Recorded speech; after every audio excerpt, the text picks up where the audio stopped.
I always found it odd, like throughout my life, like people would cry if they get like receive an insult or a mean comment on the internet, and like of the good times, like the golden times, like playing Halo 2, COD 4, and it was like nothing but like a beautiful pool of talkers, and over time you will either grow tough skin being around them and become like the best version of yourself, or you just end up becoming like a, I don't know, like a DGGer and never play any games ever again because you're hurt.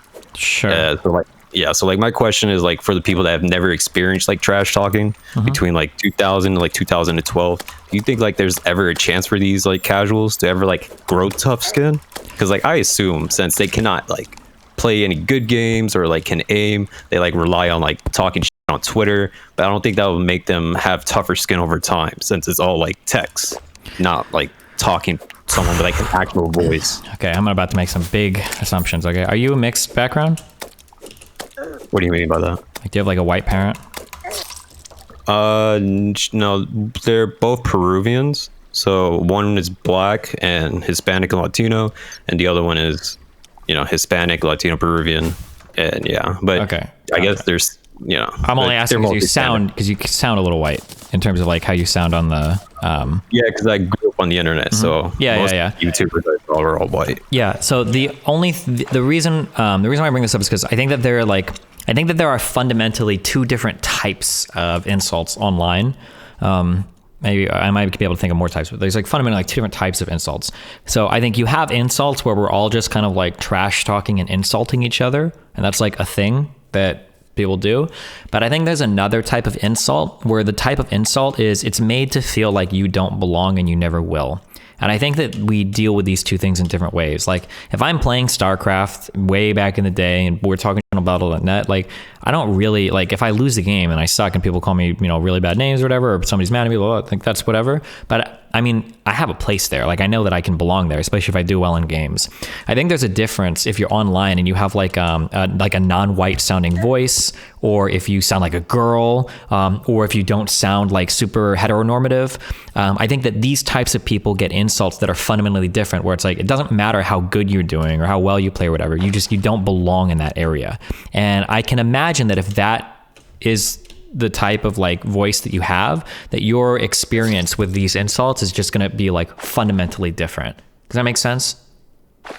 Yes. Like if you had like a black sounding voice, right? And every time you go into a lobby, there's always some like dumb calling you the N-word. Like I think that's going to feel a little bit different than like you feeding in a game and people calling you like the F word or random words, right? Like because you're going to be made to feel not like you suck at a game or somebody's trying to, but like you don't belong here because of who you are. Like, and you'll never belong because of who you are. I think that's like a different type of experience. True.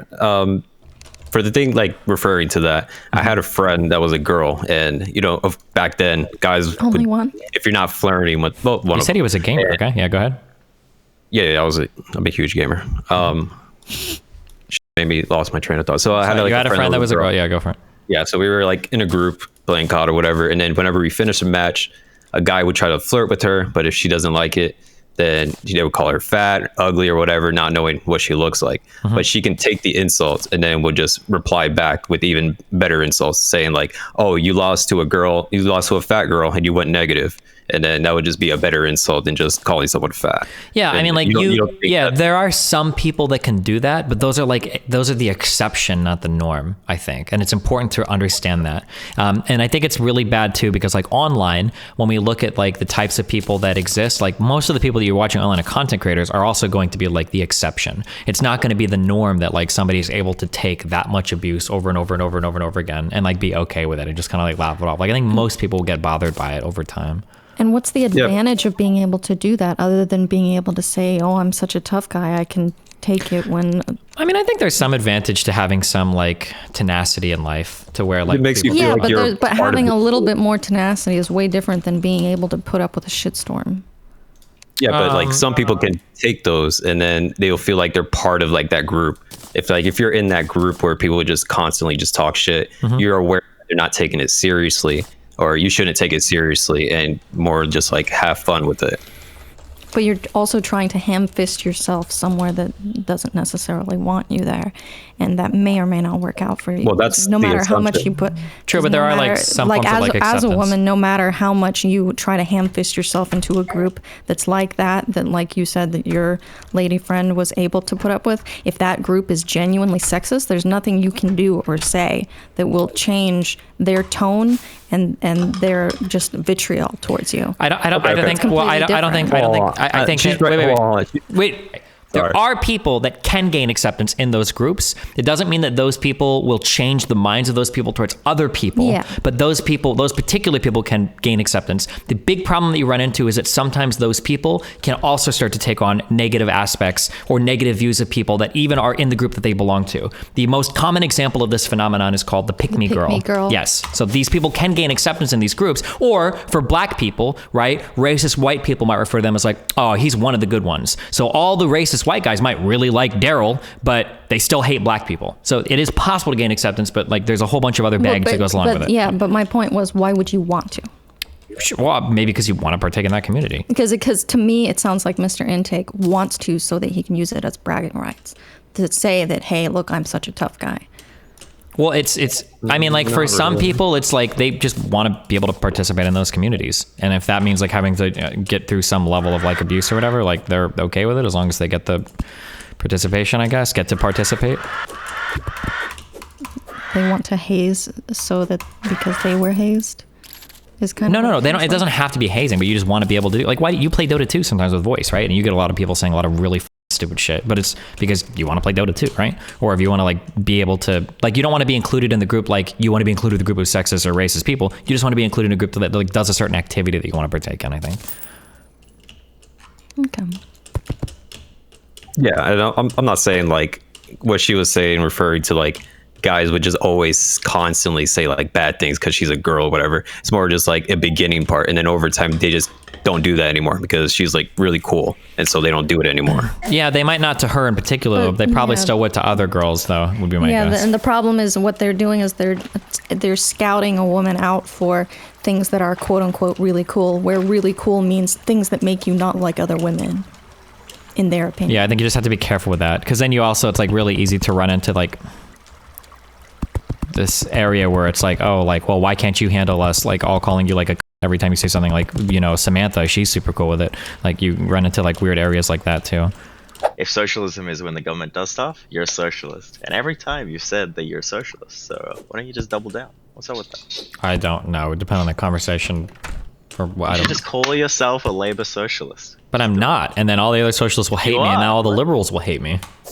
How are you not? I would say that 99% of your positions are like. Because socialists aren't liberals. You can't be the same. These are contradictory things. Any socialist that calls themselves a socialist that's a liberal is cringe. Why can't you be a liberal and a socialist? Where's the contradiction? What? Because liberalism generally implies the ability for like free and private enterprise, and socialism generally implies that private enterprise wouldn't exist. I think these are like. That's why you can call yourself a labor socialist, which is both together. It's all good. Okay, gotcha. Okay, have fun. Talk to Sasha. Bye.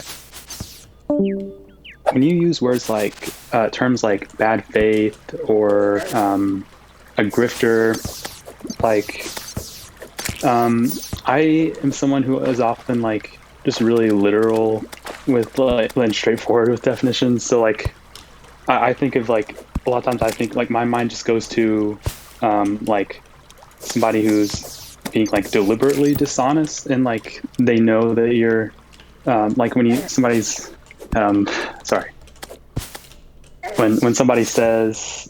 Wait, real quick, I wouldn't define like grifter and bad faith as the same. These are two different things, but go ahead. Well, oh yeah, but I mean, I was just bringing both those up because they both kind of have to do with dishonesty. Sure. Or basically a little bit, yeah. So when we're not talking about, if you're not talking about just like that kind of dishonesty as like a deliberate thing, then how do you kind of define that? Because I kind of wonder if that could get like misused a lot of times when in debates, like accusing people of bad faith. But yeah, so I guess the way that I view it is somebody that's acting in bad faith is somebody that's like presenting like they want to have like a reasonable discussion, but they actually have no interest in having a reasonable discussion. That's like a bad faith person. So somebody's like, oh, like you can change my mind if you just show me some piece of evidence, and then you show them a piece of evidence and they make up a reason why that they're not going to change their mind, like stuff like that. Like they're coming into the conversation in bad faith. They don't really have a genuine interest in the discussion at all. A grifter is somebody who, like, I think presents their political views as being one thing. They're not actually, though. They just say whatever they need to in order to gain the most amount of likes or retweets or whatever. Yeah, I did think it was, if you're going to say, like, I don't know if, I think it's a little kind of weird since people don't actually think that they're being dishonest exactly. But well, that's what there's a difference between like being dumb and being bad faith. I think bad faith generally implies like intentionality. Like it's kind of weird that like, let's say you get a religious person that just can't comprehend not being religious and they want to have like a debate or whatever. I don't know if you would say like, oh, they're being bad faith because they don't understand what I'm saying, right? Okay. All right. Sorry if I couldn't ask that as clearly. I'm just really nervous. Thank you. And Pepe wins. My roommate, he's really like, well, he says he's libertarian, but he's like very conservative. And he's very like conspiratorial. Okay. You know, he's all bought into the populism stuff. So one of the big things we were arguing about the other day was how like all pharmaceutical companies are evil and how they don't actually need all those profits and they're just like taking it away from whatever. And I literally had no way to combat that. And I hadn't really heard you talk. That's hella funny to say. Ask me, you know. I think I'm pretty sure that when you take into account like risk adjustment, I'm pretty sure profits for pharmaceuticals, you know what? It's hard to fact check this, but nobody has ever like corrected me on it. So I'm pretty sure I'm correct. I'm pretty sure that like profits for pharmaceutical companies are like about in line with profits of most industries are when you start doing like risk adjustment. People will look at revenue or they'll just look at profits as like one number and they'll try to say, oh, these companies are massively profitable. But I'm pretty sure the reality is that like their profits are about in line with like most other like privately ran companies. The idea that like pharmaceutical companies are uniquely massively profitable over any other, over any other like industry is just not true. Yeah, man.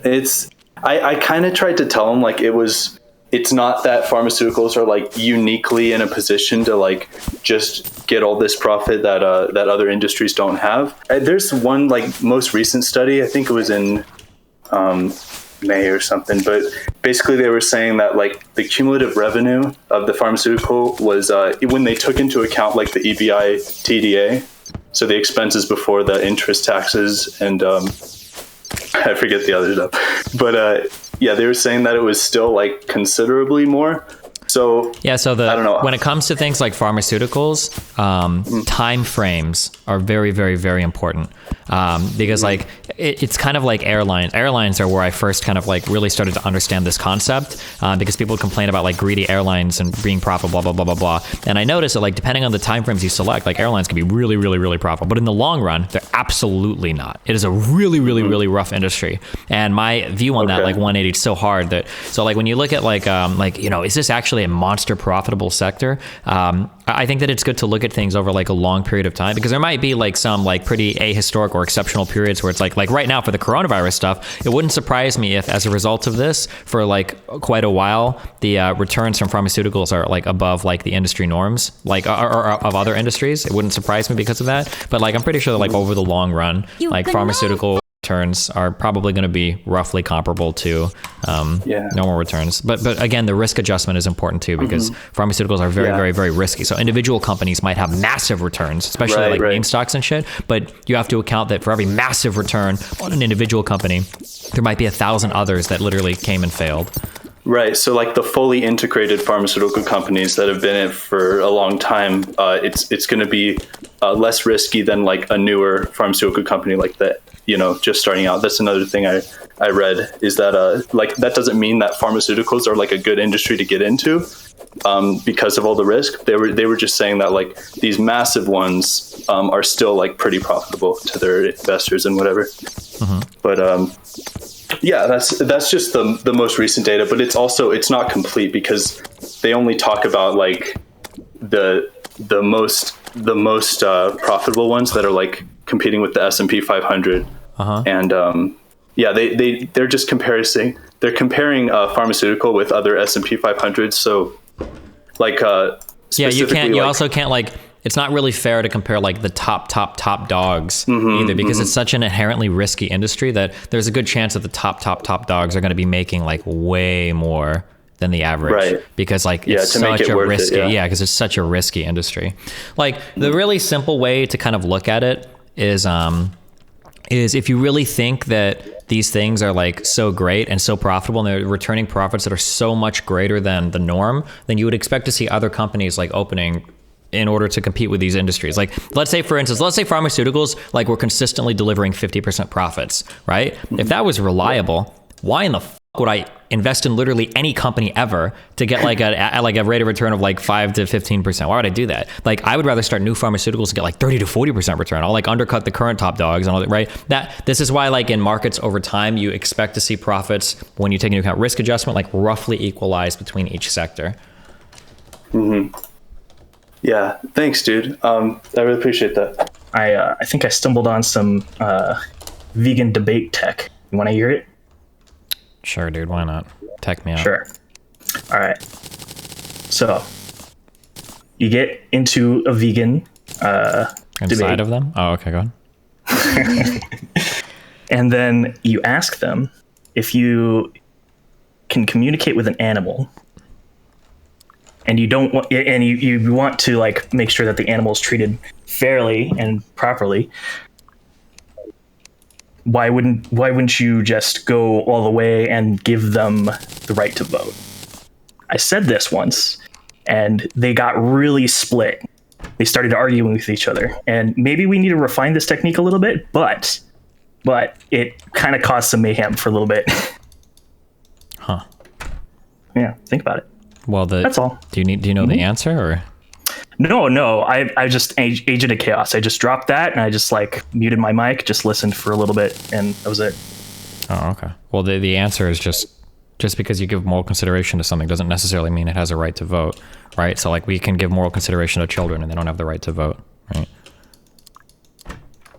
Do you think we should give younger kids the right to vote? I don't know. There's interesting arguments to be made about that. Okay. I'd hear arguments from multiple sides. I don't feel strongly about it. My personal opinion is that in order to like educate kids and get them prepared or excited to vote, I think maybe we should either lower the age gap or just put in like a very simple test, like a reading and writing test, and just maybe, I don't know, just lower the barrier as far as you can so that kids are just, ready to vote. Because, I mean, kids these days are not voting at all. So I don't know what else to do to get them out to vote. Yeah, I think a can you read test would eliminate more votes than it would add. Probably. It's true. Yeah, it's risky, but like, I don't know how else you would get kids to vote. I don't know. Yeah. Maybe just like a fake voting test or something. Maybe. All right. Well, that's all I got. Thanks for listening to me. Yep. Be careful. Love you guys. Bye. All right. I talked to you last time. I think this is the last time you did your call-ins about the Electoral College. And I listened back to it. And the impression that I got is that it seemed like you didn't understand what the effects of the Electoral College were on how presidents campaign and why the Electoral College has those impacts. Okay. And it seems like all the problems you have with the popular vote actually exist in our current system and would be fixed by popular vote. So I was just wondering, like, what issues do you think would be caused by the popular vote? Wait, so the problem I have with the popular vote is I don't want some states to be way heavily more represented than other states. I think that should probably be avoided if we can, or at least mitigated a little bit. Yeah, and that's much, much, much bigger problem with our current system. Sure, but make the Electoral College votes proportional rather than winner take all would go along with it. So do you want to talk about what's pragmatic now then? Sure. If you're going to say the interstate vote thing or whatever, I'm going to disagree with you, but go ahead. Well, I mean, if that's not pragmatic, then no solution is pragmatic. So I'll the reason that the system is the way it is right now, with most states being winner take all, is because in the Constitution, it says that every state can pick how they want to allocate their electors. It's up to them. They can do whatever they want. So if you are the state Senate of California, the democratically controlled state Senate of California, why would you decide to give Republicans some of your electors? It just makes no sense. And that's just to explain why all states are winner take all. Well, and they're not all, though. There are two that aren't, right? Okay, there's two. But so how are you going to fix that? How are you going to make more like those two states? Change it in the Senate. Pass an amendment. Well, you can't because it's in the Constitution. Okay. So, are you for the national? No, I'm never going to be for a popular vote. I think it's dog shit. I don't like that. No. And Democrats would cry hard about it too if we were back in the slave-owning days and they wanted more minority representation. So no, the popular vote is a dog shit way to determine the head of state. I don't think it's fair that if you're in a small state, you never have a say ever again over who the president is. I think that's stupid. Wait, okay, yeah. I want to address that point because that's just absolutely not true. So that is the case in our current system, and that would not be the case with a popular vote. Okay. So in a popular vote, like no presidential candidate is ever going to go to California or New York. Because it's winner take all. Yeah. So, and even if it wasn't winner take all, there would be lots of districts that no one would ever go to, right? Potentially, I guess it depends on how many voters I think they could get from a particular district. Well, they're going. If you want to keep the Electoral College, then they still have to win like electors. So if there was a district that was like very Democratic sided or very Republican sided, then there'd be no reason to go there, right? It depends, but sure.